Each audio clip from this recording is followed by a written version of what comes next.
So ayan mga idols, ready na sa ating pag-repair yung ating microscope Maan R60. Ayan.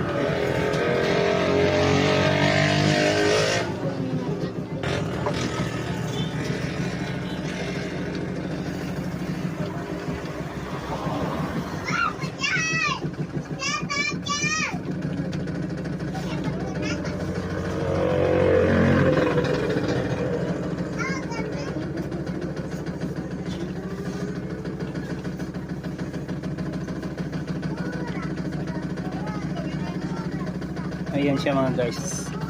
So ang kagandahan nito mga guys ay sa ilaw niya mga guys is nakapix na yung kanyang ilaw kasama na yung lens.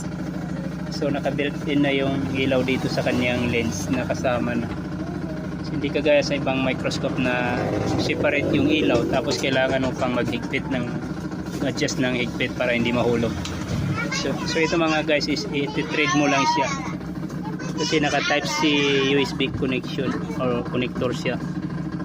Yan, so type C yung connector niya. So sasaksak mo lang siya sa USB or charger ng cellphone kasi naka USB port or cable siya. So yan yung ating microscope. Kakarating lang niya mga guys. So sa mga gustong bumili nito mga guys is tingnan niyo lang yung link sa comment section or sa description ng video.